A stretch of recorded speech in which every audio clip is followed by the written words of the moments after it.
Oi pessoal, tudo bem? Sejam todos bem-vindos de volta a mais um episódio de Frente com outra Gabi. Eu sou a Gabi e hoje a gente está aqui para falar de carreira. Muitas vezes, ao redor dos 40 e poucos anos, tem muita gente que pensa que a carreira vai seguir uma água tranquila, linear, caminho reto e previsível. Quando a realidade não tem nada a ver com isso e está mais para montanha-russa cheia de loopings e reviravoltas, não é? A verdade é que você não precisa obrigatoriamente mudar de carreira no meio da vida. Não é sobre isso. Mas os novos pensamentos, os novos hobbies, os novos interesses e um novo olhar sobre a vida acontece de qualquer jeito. E a gente precisa olhar para isso com atenção e ver se a vida que a gente escolheu é a mesma que vai fazer sentido daqui para frente. E para isso, a gente vai receber uma convidada que tinha que voltar, porque eu já sabia que ela ia ser unanimidade. Chama essa vinheta para a gente conversar.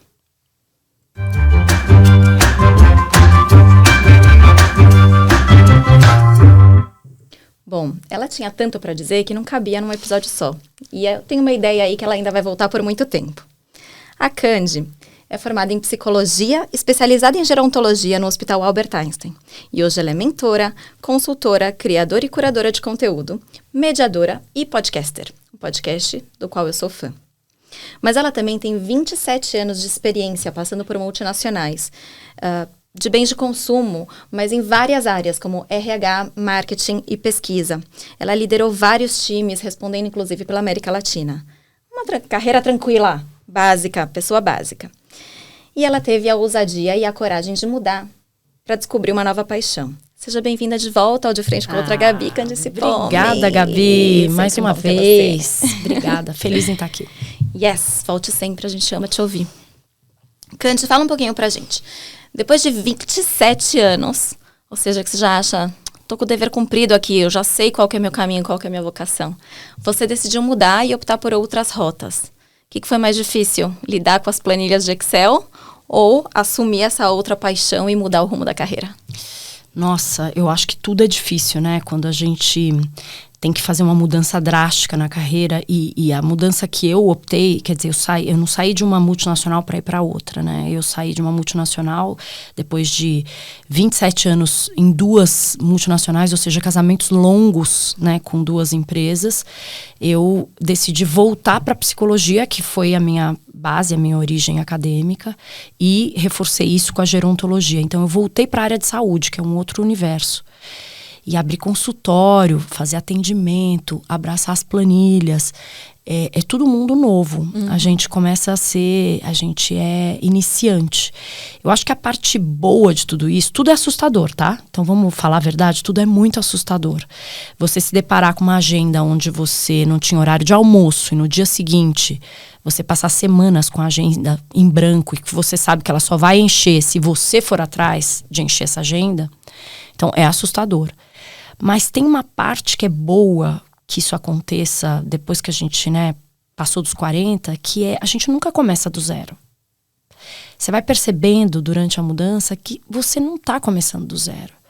Você pode não ter experiência naquele determinado trabalho, mas você sabe como falar com o cliente, você sabe como fazer uma proposta, você já recebeu várias propostas, então você sabe montar uma proposta. Você sabe conversar com as pessoas para vender seu trabalho de alguma forma. Se você não sabe vender seu trabalho, tem que voltar 2 casinhas e falar para que eu sirvo mesmo, né?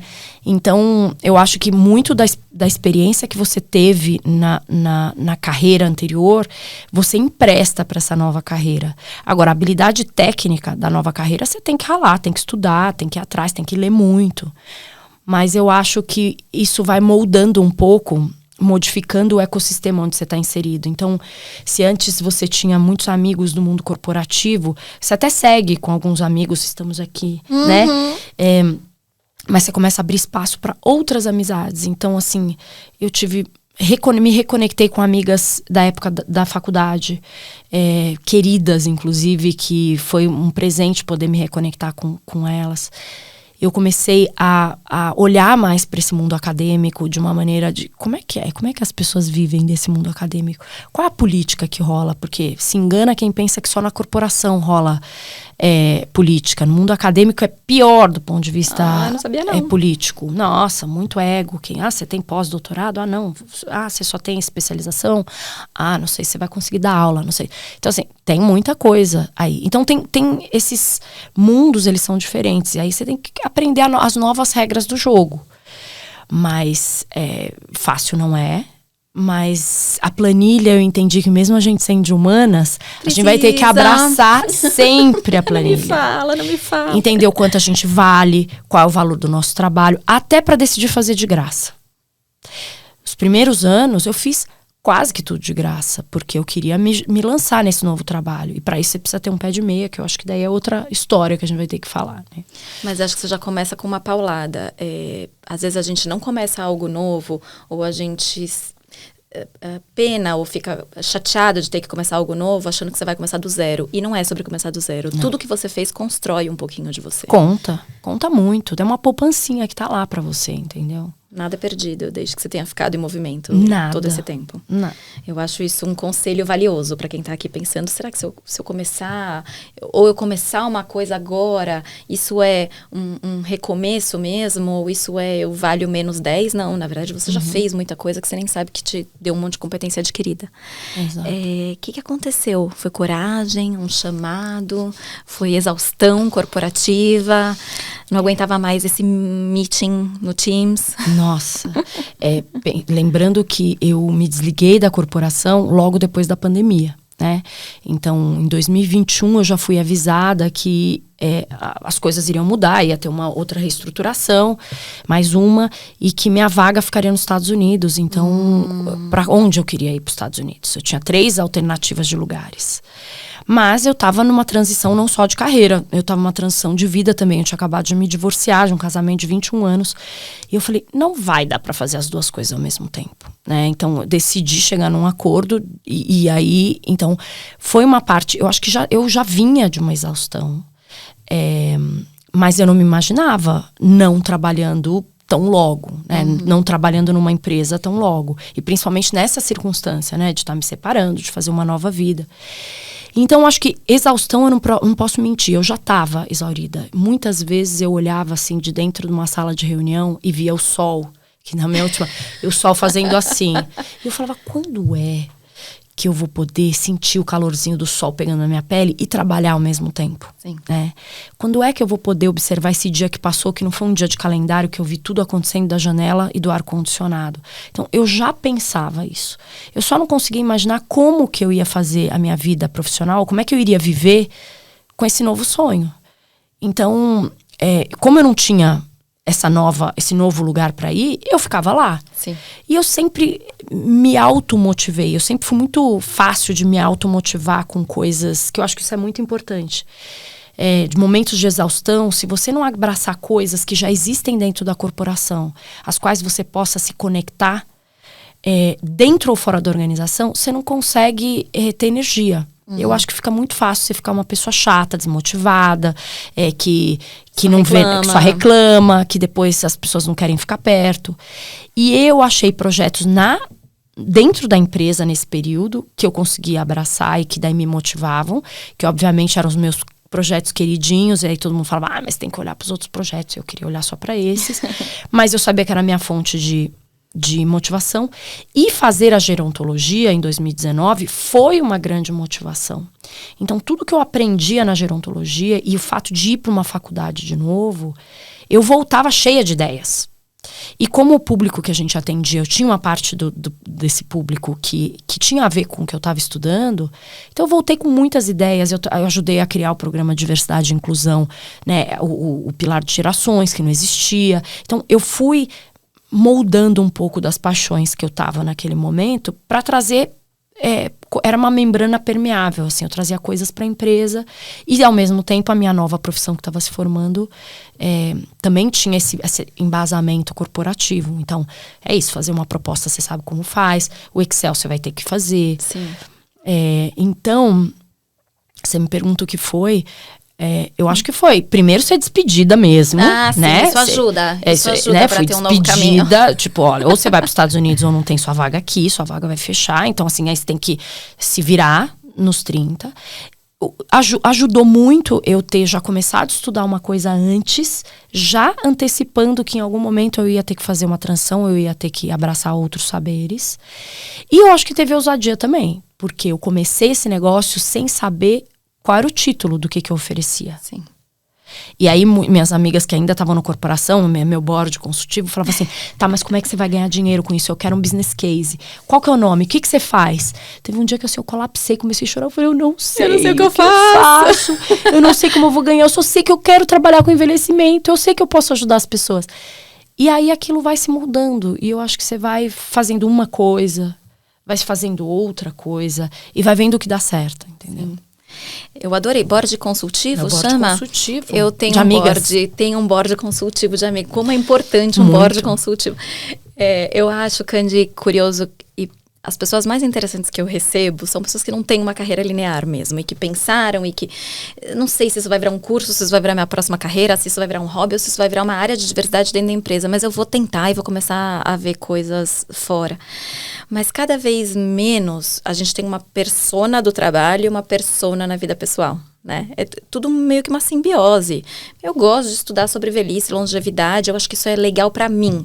E aí eu trago isso para dentro da empresa de algum jeito, mas essa verdade, ela é meio, acontece, né? É meio orgânico, você vai permeando todos os lugares. E só funciona se for assim. E não necessariamente isso quer dizer uma ruptura da carreira, eu preciso parar isso e começar isso. Estamos aqui. Como é que eu olho para isso com esse novo olhar? Como é que esse novo olhar agrega no que eu estou fazendo?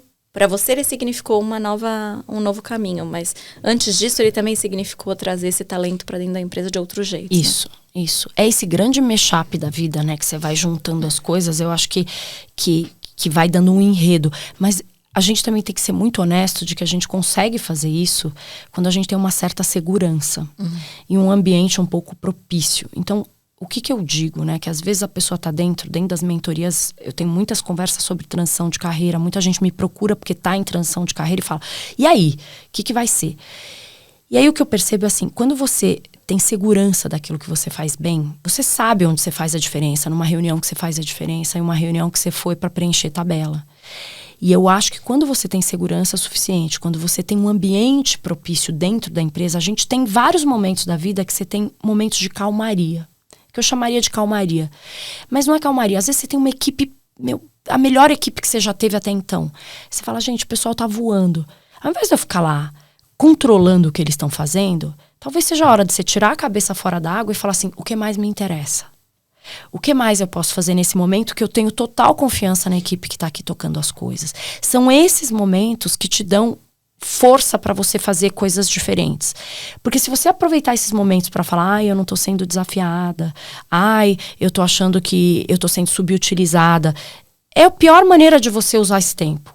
Se você pega este tempo para falar assim, o que eu vou fazer para mim, para dar o próximo salto, você ainda tá ganhando seu salário, você ainda tem uma base, uma estrutura de plano de saúde, de tudo mais, você já é reconhecida por aquilo que você faz. Então eu sempre provoco a falar assim, bom, ao invés de reclamar, como que você pode usar essa energia para ir atrás de outros sonhos? Enquanto você tá lá, você consegue fazer seu trabalho bem, provavelmente sendo menos control freak ali do dia a dia, deixa essas pessoas que estão se movimentando e mostrando que dão conta do recado voarem.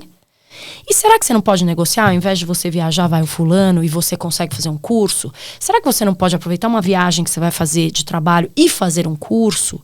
Então, usa esse tempo para você. E eu acho que muitas vezes a gente desperdiça esse tempo. E eu, justamente nesse momento que eu fiz a pós, eu estava com uma das melhores equipes que eu já tive na vida. Pessoas que eu admirava, pessoas que tinham autonomia, pessoas que sabiam trazer o problema e já vir com ideias de solução.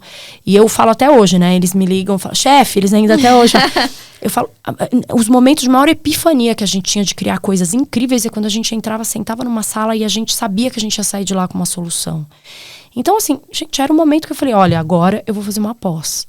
E eu, com isso, também abri espaço para que eles pensassem coisas fora da empresa. O que te motiva? O que te dá prazer? Vai atrás disso. Então, acho que é uma coisa importante pra gente pensar. Eu acho tão bonito eles te chamarem de chefe ainda, porque Até eu tenho hoje. isso pra mim. Os melhores chefes, assim, né, que me transformaram, as pessoas que não deixam de ser os líderes que você vai olhar ou que você vai procurar, e a relação ganha muito mais do que só o papo do corporativo, né? Você Nossa. procura pra um conselho, você quer conversar, você quer ouvir, você continua admirando. Isso é uma atitude de líder, né? Quem dera todo mundo tivesse esse olhar, porque é um ganha-ganha. Dá autonomia para todo mundo. Eles podem se expor mais, trabalhar, fazer o melhor. Você pode procurar e trazer coisas que talvez depois agreguem. Enfim, é um desprendimento, mas requer segurança pessoal. Total. É muito difícil, não é todo mundo que tem. Eu acho que esse é um dos maiores orgulhos que eu tenho da vida corporativa, Gabi. Não são dos projetos que eu ajudei a lançar, dos grandes insights que eu ajudei a produzir, mas de pessoas que eu vejo hoje que estão como diretoras, como VPs, ou foram expatriadas, ou estão mandando muito bem onde estão, ou puderam ter uma vida equilibrada de cuidar dos filhos enquanto estavam lá trabalhando, que eles sempre falam, nossa, Candy, nem existia home office e você já dava home office para todo mundo. Eu falava, dava não, eu fazia e falava, todo mundo pode, porque se eu posso e consigo, vocês vão conseguir. Então isso para mim é um dos maiores orgulhos que eu tenho. Eu acho que eu não saberia trabalhar agora, que tá todo mundo voltando pro escritório, porque a minha vida sempre eu consegui equilibrar com 2 filhos e tudo mais, não me arrependendo de nenhum momento importante que eu deveria estar com os meus filhos e não estava. Então, isso eu também não tenho esse arrependimento, porque eu, em alguns momentos, abri mão de coisas de trabalho para poder estar com meus filhos. E eu lembro que eu falava assim, tem coisas que eu posso me arrepender e tem coisas das quais eu não posso me arrepender. E perder coisas importantes dos meus filhos eu não posso me arrepender.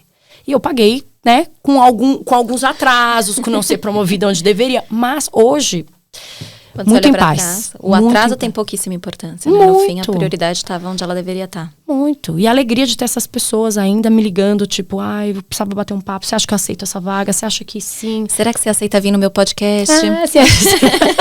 Claro, né?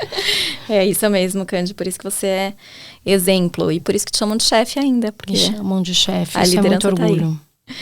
Ô, Candy, no nosso bate-papo, você me falou de um termo, quando a gente estava se preparando para vir para cá, que é poligamia profissional na segunda metade da vida. Que raios é isso? Então, eu comecei a pensar sobre isso, sabe? E eu até escrevi um artigo no LinkedIn sobre isso que deu o que falar. Porque a gente vem de uma geração que, por exemplo, os nossos pais, que eu acho que a coisa que mais queriam era a questão da estabilidade. Uhum. E querendo ou não, acho que todo mundo tem um pezinho na imigração, onde eu estava até conversando disso essa semana. A gente veio de um lugar onde a gente ou conheceu diretamente ou indiretamente a possibilidade de escassez. Então, assim, de não poder ficar desempregado, ou de ter um avô imigrante que passou muita necessidade para poder os pais estarem aqui, ou fugitivos de guerra. A gente teve contato com isso, direto ou indiretamente, assim, através dos nossos pais ou avós. Uhum. E eu acho que essa geração de agora, né, eu acho que eles não veem tanto isso tão perto. É claro que a gente tá falando aqui, né, óbvio, se você for para as comunidades, isso existe, e muito, né, o Brasil tá cheio disso. Mas eu acho que essa coisa da guerra, da imigração, ficou muito distante para essa geração. E por isso talvez que eles não tenham tanta estabilidade no emprego, por isso que talvez eles procurem muito mais um propósito, uma causa do que um trabalho. Eles não têm medo de dizer não para trabalho. A gente vem de uma geração que você ter carteira assinada, plano de saúde e poder crescer dentro dessa empresa, gente, isso era o máximo. Uma bênção. Eu entrei como trainee na Unilever, eu tinha, sei lá, meus 24 anos. Gente, ter um salário todo mês, poder financiar meu carro, meu primeiro carro, gente, isso era assim, um sonho de consumo. Uhum. E aí eu acho que a gente aprende que a nossa vida é empresa. E eu, como tive 2 casamentos muito longos com empresa, a vida é aquela empresa. E é muito difícil você se imaginar fora de uma estrutura, de um business case que é esse. Você dá tudo que você tem, né, durante a semana, e você recebe tudo que você pode. Plano de saúde, bônus, 13º. E essa é uma relação monogâmica de trabalho.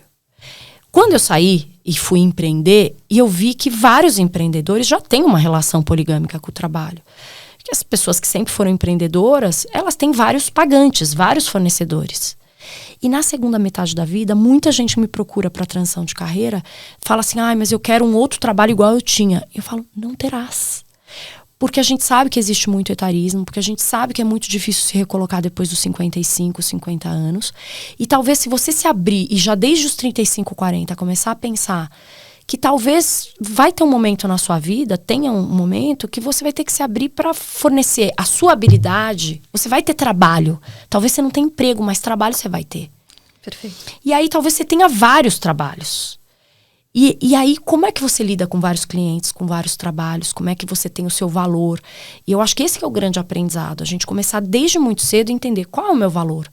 Porque quem dita o nosso valor quando você está numa empresa é a empresa. Uhum. Ela fala, você vale um gerente júnior, um gerente sênior, agora você vale um diretor. Ela dita o seu valor. Quando você sai, você está muito baseado naquele salário. Mas, na verdade, as suas habilidades elas podem ser distribuídas em várias entregas. Várias entregas. E vou dar um exemplo muito prático e pessoal. Eu trabalhei em pesquisa de mercado a maior parte da minha vida. Ou seja, décadas, né? Pelo menos 2 décadas. E eu sempre entrevistei consumidores, né? Para saber se o produto era bom, se não era bom, se essa campanha era boa, se não era boa. Entrar dentro de uma comunidade, saber o que a pessoa pensava daquilo. Hoje eu tenho um podcast, né? Eu sou apresentadora de um podcast. E nesse podcast eu entrevisto pessoas. E às vezes eu me pego lá falando assim, gente, não é que eu não sabia. Eu já sabia entrevistar. Eu fui treinada pelos melhores pesquisadores qualitativos do Brasil de como fazer uma boa entrevista. Não enviesar, não fazer pergunta direta, blá, blá, blá. Então, assim, eu já sabia entrevistar de alguma forma. Então, como que essa habilidade minha eu coloco para jogo em outros lugares? Como é que eu medio conversas entrevistando pessoas com a habilidade que eu tinha lá na corporação? Então, é destrinchar essa mala de ferramentas e falar assim, tá bom, dentro do meu job como diretora, como gerente, eu faço várias coisas, né? Eu sei fazer uma campanha de marketing, eu sei avaliar, eu sei fazer um briefing para uma agência. Quando eu destrincho tudo isso, quais habilidades elas são? Essas habilidades, elas valem dinheiro no mercado. Tem gente que precisa dessas habilidades, em separado ou em conjunto. Uhum. E aí que tá. Eu posso ser poligâmica, eu posso ter um poliamor aí, né? De ter vários clientes e oferecer serviços diferentes para esses clientes. Na segunda metade da vida, a gente vai ter muito disso. Minha cabeça assim, ó. O que você diz, e aí na sua fala veio vindo na minha cabeça, né? Eu acho que é muito do feminino, essa questão da gente ter tanta dificuldade de achar valor naquilo que a gente faz ou naquilo que somos. E você conversa com pessoas e dá mentoria para que elas descubram o seu próprio valor, né? Isso. Da onde partir? Se você acha, puxa, eu fiz mesmo, eu trabalhei aqui, eu trabalhei ali, aqui eu também trabalhei, mas eu não consigo ver valor em nada disso. Como é que começa a achar e falar, puxa, isso vale alguma coisa? É muito doido isso, porque às vezes a gente trabalha uma carreira, uma vida inteira. Eu atendo para uma outra... Eu sou uma trabalhadora da longevidade, né? Então, eu tenho várias portinhas abertas. Uma é a mentoria e tem uma outra que é uma jornada em longevidade que eu faço com CEOs que estão se aposentando, por exemplo. E eles imaginam, uma vida de CEO, o cara trabalhou a vida inteira e ele tem dificuldade de falar assim, poxa, mas o que eu faço agora com esse meu tempo livre? Ou qual que vai ser meu lado B, se eu só tive um lado A até agora? E a primeira coisa que eu pergunto é, o que você faz muito fácil, que é uma coisa tão fácil, tão boba pra você, mas que as pessoas falam, ai, faz pra mim, você faz tão bem, você faz tão rápido. Começa por aí. Essa é uma dica. Primeiro você começar por coisas que são fáceis pra você e que não são uma ciência de foguete, são fáceis e que todo mundo reconhece que você faz bem. Isso é uma coisa. Outra coisa é, o que você tem curiosidade hoje? O que você adora? Esquece o ganhar dinheiro por 1 minuto. Mas o que você gostaria de fazer hoje? Que você adoraria? É botânica? É moda? Não precisa ter nada a ver. Se você não precisasse da grana, o que você gostaria de fazer? Segue por aí. Dá uma olhada, investiga esse desejo de curiosidade, porque pode ter coisa aí. Porque na hora que você conecta habilidades, desejos, sonhos, curiosidades com a sua vida corporativa ou acadêmica que você já tem construída, isso vai dar uma segunda, uma terceira profissão que você não sabe ainda. E talvez essa profissão não tenha nome. Porque muitas vezes as pessoas estão procurando sair de uma profissão, eu sou diretora de marketing e de mídias, sei lá. E ela quer em outra diretora de marketing de mídia. Hoje o mundo está mudando tanto que tem profissões que não existem. A minha profissão de mentora, consultora, mediadora em longevidade é a minha profissão hoje. Essa profissão não existia. Eu inventei esse nome. Você é a única que eu conheço. Então, mas vão surgir outras, com certeza. Porque assim, não existia isso. Mas isso surgiu a partir de um interesse meu de entender envelhecimento. Mas se eu não tivesse ido abraçar essa curiosidade, talvez essa profissão não existisse. Para mim hoje. Mas ela vai se moldando. O que faz essa pessoa? Como é que eu posso ganhar? Qual que é o business case? Quantas pessoas eu preciso atender para poder pagar minhas contas? É aí. Mas você tem que ter esse destravamento mental para sair da caixinha um pouco que foi colocada por tanto tempo, né? O que eu faço com esse set de competências aí? Como é que a gente molda alguma coisa? Exato, exatamente. E qual que é o sucesso, o segredo do sucesso para chegar nesse momento, nessa fase da vida, mais preparado? Então, segredo do sucesso, me dá medo de falar isso, Gabi, porque assim, o sucesso para você vai ser muito diferente para mim. E o sucesso para mim, quando eu tinha 20 anos, era muito diferente do sucesso que eu vejo hoje. Do que eu quero para mim hoje aos 51. Aos 20, o sucesso para mim era conseguir pagar meu carro financiado. Era poder não depender dos meus pais, era poder ir morar, viajar, alugar meu apartamento. Isso era sucesso, era ter independência financeira. Sucesso aos 50 pode ser ter paz. Eu quero ganhar o tanto que para eu pagar meu custo fixo e não ter dor de cabeça. Eu não quero ter cliente chato. Eu não quero ter que viajar. Para cada pessoa, sucesso vai ter um código, um signo diferente nas etapas da vida. Sucesso para você que tem filhos pequenos talvez seja uma coisa. Dormir, por exemplo, ter um tempo para você, né? Poder sair com suas amigas. Sucesso talvez seja ter viabilizadores para essas conquistas. Quando seus filhos não estiverem mais em casa, como os meus ainda estão, mas a gente, né, só é o hostel. A gente se cruza. É um hostel, a gente se cruza, fala, tranca a porta, deu comida pro cachorro. É outra coisa. Sim. Sucesso hoje para mim é poder ter o retorno do meu trabalho, mas eu saber que o que eu tô fazendo realmente vai mudar a vida das pessoas. Realmente vai ter pretensão, né? Porque o que eu faço não muda, ela muda a vida dela. Mas assim, eu saber que eu posso plantar uma semente que ela vai poder refletir e ela vai poder tomar decisões melhores para ela. Diva acessível e humilde, essa Candice. Claro que você transforma a vida de muita gente. Não, imagina, só transforma a pessoa, nem médico transforma, nem psicólogo, assim, só transforma a pessoa se ela quer transformar, né? Isso não muda ninguém, isso é coisa que você aprende também com longevidade, você não muda ninguém. Candy, qual que é a importância dos vínculos afetivos, as amizades, para ser essa fonte de novos aprendizados, para ser essa fonte de apoio, talvez o teu board consultivo aí? Total. Qual que é a importância dessa galera aí, dentro da construção dessa segunda metade? Olha, eu acho, isso conecta um pouco com o que a gente tinha falado antes, né? Eu acho que quando você é autêntico, realmente, você não tá querendo ser um personagem, que você estava falando, né, de juntar essa parte muito mais pessoal e a profissional dentro. Como é que você mostra isso no seu trabalho? Talvez nos seus primeiros trabalhos você não possa ser autêntica. Você tem que cumprir uma regra lá, você tem que desempenhar um papel até as pessoas acreditarem que você dá conta daquilo que você veio. Perfeito. Depois, quando você vai ganhando mais experiência, mais tranquilidade, você sabe que você entrega o que você prometeu, você pode começar a ir se descascando, né? E se mostrando pro mundo. E falando, olha, eu posso ser engraçadinha aqui, irônica, porque eu entrego.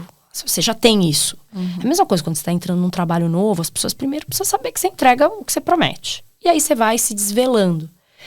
Mas eu acho que quanto mais autêntica a gente é, mais a gente vai fazendo uma rede de apoio, de afetos genuína. E as pessoas te conhecendo, você conhecendo as pessoas, você podendo ser transparente, é incrível o poder disso. Porque eu vejo assim, esse pessoal que trabalhou comigo até hoje, né, que trabalhou comigo no passado e que eu tenho amizade, muito carinho por eles, são pessoas hoje que, assim, que às vezes são pessoas que me contratam hoje. Alguns deles me contratam. Outras pessoas se cruzaram comigo numa agência que eu era cliente, ela era atendimento da agência.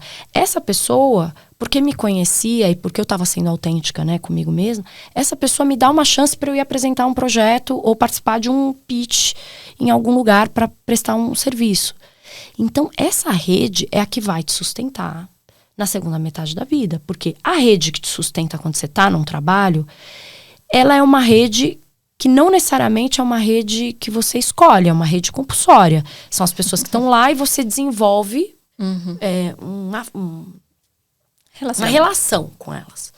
Depois, quando você vai fazer o seu negócio, você tá ficando cada vez mais você, mais autêntico. Você vai fazer um negócio que tem mais sua cara. Aí essas pessoas são as pessoas que vão lembrar de você, as pessoas que acompanham a sua jornada, as pessoas que vão te contratar e que vão ser transparentes para te dar um feedback, né, desse trabalho que você entregou, vão te ajudar a fazer shape, polir o seu negócio. Isso é super importante, porque são pessoas que vão te abrir portas, mas são pessoas também que vão te ajudar a ir equipando esse seu trabalho, melhorando esse seu trabalho. E eu acho que enquanto a gente está dentro da empresa, sempre é uma mão de duas vias, né? Porque se você abre espaço, quando você está empregada, e você dá espaço para pessoas que viraram autônomas a apresentarem, você gera emprego para essas pessoas, eu sempre acredito que o universo lá na frente, de alguma forma, vai te abrir isso também. Então, pensa, são coisas, detalhes. Você está dentro da empresa, você pede um orçamento, você não responde esse orçamento, você não fala. Eu sempre fui enlouquecida com isso. Eu falei, gente, vocês deram feedback que a fulana não vai participar, que ficou... Avisaram que é porque era o preço, avisaram porque a proposta não estava de acordo, deram feedback para ela poder se melhorar. Eu sempre fui muito assim. E hoje eu tenho a sorte, talvez a colheita, de ter muita gente que me atendendo, me abre portas, mas também me dá um feedback. Putz, Cândido, a gente não vai ter verba para fazer isso. Beleza, eu entendi. Mas eu acho que a gente, quando tá empregado e tá dentro de uma estrutura, a gente já tem que pensar que um dia a gente talvez não esteja. Então, como que a gente gostaria de ser tratado? E o respeito básico, né, gente? Você não tem ideia do tanto de... Você manda orçamento para hoje. Sim. Sexta-feira, 5 da tarde. Você sai, tipo, empreendedor, amor, não vai perder. Manda 2 meses sem nenhuma resposta. Eu acho que a gente tem que entender que isso é tratar as pessoas como você gostaria de ser tratada. E aquilo que a gente tá falando um pouco dessa simbiose de a pessoa fora com o crachá e fora do crachá. Essa vida dá voltas e hoje você não sabe. E uma coisa que você pode aprender com uma pessoa que tá te prestando um serviço hoje, que lá na frente vocês vão ser parceiras e ela vai estar vindo no seu podcast, você não sabe, por exemplo. Total. Relações que você constrói, né? Exatamente. É todo dia, assim, né? E eu acho que isso aí vai te construindo uma coisa muito importante, que assim, mais do que você ter um crachá, mais do que a grana que você faz e o patrimônio que você constrói quando você tá empregado, tem uma coisa que assim é muito importante, que é reputação. Eu acho que assim, a sua reputação, ela vale mais do que qualquer bônus que você tenha ganho na vida. E é muito importante. Às vezes tem gente que você trabalhou 10 anos atrás e fala, Cândido, eu lembro de quando você falou isso. Cara, isso não tem preço. Não tem preço. Então, assim, que reputação que você está construindo enquanto você está lá do outro lado do balcão, né? Sendo intencional, né? Vamos ser intencional ao construir uma reputação pra gente. Exatamente. Perfeito. E, Cândido, você conversa com pessoas, né? No seu podcast, enfim, e ao longo da tua trajetória, né? Você já pesquisou muito consumidores, já falou com muita gente e hoje fala com gente sobre longevidade, enfim, o que elas viram da vida, né? O que viveram e como elas enxergam esse futuro que vem por aí. O que você percebe em termos de carreiras, com carreiras tão diversas? O que vale a pena no fim? O que fica? Nossa, eu acho que essa biografia que a gente vai construindo, a reputação que eu tinha dito um pouco, mas o que fica é a relação, a memória que a gente imprinta nas pessoas, sabe? Momentos que você não vai lembrar do projeto, você não vai lembrar do que você fez especificamente, do slide que você errou. O que você vai lembrar é assim, a emoção que você causou nas pessoas, ruim ou boa, né? Então, acho que a carreira, ela serve, se a gente pensar a longo prazo, pensando que a gente vai viver 100 anos e não 60, a carreira, ela é quase como se fosse um aparelho de moldar você. É uma oportunidade que você tem de você fazer relações, de você se conhecer em várias situações. É um laboratório, no final das contas. Mas depois da carreira formal, você tem outros trabalhos que vão, talvez não ser uma carreira, mas vão ser trabalhos. Então, eu acho que assim, aproveita a carreira linear como laboratório para você conhecer quem você é. Porque depois, quando você abre para diferentes trabalhos, você já sabe que habilidade você tem. Você já sabe que tem coisas que não vão te pegar na curva. Ou você já sabe que se você foi pega no sentido de no improviso e tudo mais, você tem ferramentas para sair daquela situação, ou para pedir desculpa, ou para falar, deixa eu fazer de novo. Mas você tem estofo para fazer isso, porque você já tem mais milhagem. Incrível. Aula, tomando notas. Tomando notas. Quando a gente vai pro final desse nosso episódio, apesar de que eu tenho várias perguntas para te fazer no off, que depois a gente conversa. Mas eu adorei te ouvir. É incrível ver a lucidez como você encara tudo isso e que, de fato, a gente talvez tenha que olhar de forma intencional para aquilo que a gente está fazendo. E seguros de que ao longo do caminho vem competências, vem talentos e a gente precisa reconhecê-los. Né? Uma delícia te receber. Ai, obrigada, adorei o papo, nem vi que passou. Muito rápido. Muito rápido. A gente volta depois pra falar de dieta, blogueira fitness, tudo isso. Look do dia, gata, look do dia. Como você consegue ser tão gata sempre, Ai, isso. Deus, a gente vai Gabi, falar sobre claro isso. Que não, gente, sim. 51. E Candy, me responde, eu sei que eu já te pedi isso uma vez, então agora eu tô te pedindo em dose dupla, né? Mas depois desse papo, de repente tenha destravado algumas memórias aí. Me fala um conselho bom e um conselho ruim que você recebeu ao longo do seu caminho. Olha, eu vou... Conselho bom, minha mãe sempre dá muitos bons conselhos, mas tem uma coisa que ela fala, que parece uma bobagem, mas ela fala assim, tire fotos. Sempre. Porque toda vez que você olhar uma foto e achar que você não estava bem, dá 5 anos. Você vai olhar para essa foto e você vai falar, como eu estava maravilhosa, como é que eu podia colocar defeito em mim? E eu acho que a gente não está falando sobre fotos. A gente está falando sobre mais do que isso. A gente tem que ter um olhar generoso sobre olhar para trás e falar assim, nossa, essa melhor decisão era o melhor que eu podia dar naquele momento. Eu não posso me julgar hoje com um olhar, né? Eu podia ter feito diferente. Eu podia ter feito... Aquilo era o melhor que você podia estar. E eu acho que a fotografia, a parte física, ela te ensina isso, mas muitas vezes a gente é cruel com a parte, né, do que, eu podia ter falado tal coisa, não falei, podia ter apresentado de tal forma, não apresentei. A gente sempre fez o melhor que a gente podia no momento que a gente estava. Conselho pra mim aqui, ó, já peguei, já guardei. Eu sempre fui muito dura, depois de terminar uma apresentação, eu falava, eu esqueci de falar aquilo, meu Deus, putz, era tão importante.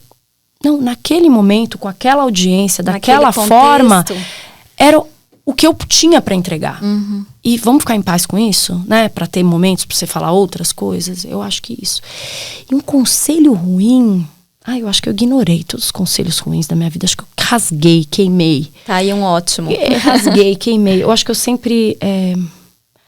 pensando aqui um conselho ruim... Que bom não lembrar. Eu acho que tinha um conselho ruim, até de uma pessoa muito próxima, que falava assim, nunca saia de uma corporação, porque depois você vai ver. A vida é muito difícil. Realmente, eu acho que ela estava certa de falar que a vida é muito difícil. Mas essa pessoa falava, você tem que morrer trabalhando numa corporação, porque você tem que tirar o máximo.